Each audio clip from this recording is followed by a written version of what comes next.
Sandeep, take a look at this. You've heard what the Congress party is saying. You've heard what the BJP is saying. The BJP is saying, well, day-to-day activities, it's not our part of the job. And you've got potholes, you've got several other issues. And the Congress is busy in fighting, managing the firefighting with what's happening in its own self. The Congress party is saying that, you see, yes, it did stop working, but we rolled up our sleeves and we got to work and we fixed it. So the BJP is calling this first world talent, third world governance, but many of Nama Metro's, structural operations challenges, they predate this government as well, Mr. Prasad. I'm going to come to you on that particular aspect. The train fault was unfortunate, but what's your assessment here, Sandeep?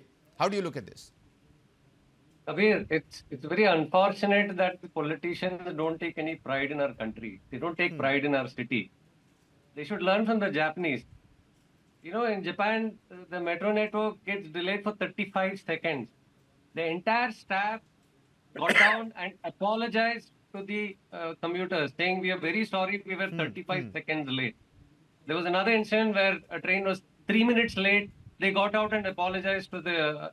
and they actually have a policy where they, I think, even reimburse ticket prices if they are even a few seconds late. So, Japan developed its metro system decades ago. We have just built them.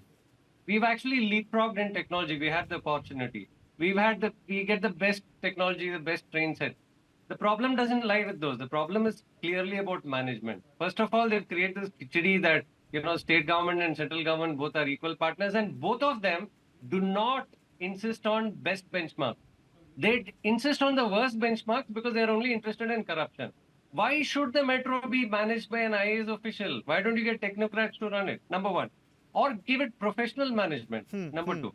Neither of this happens. They always leave it to our IAS officials who, I'm very sorry to say, have been a huge letdown. When you look at Bangalore, we don't have a comprehensive mobility plan actually.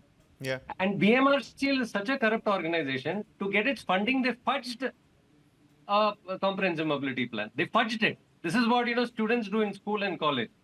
State government fudged it and to get funding from the central government.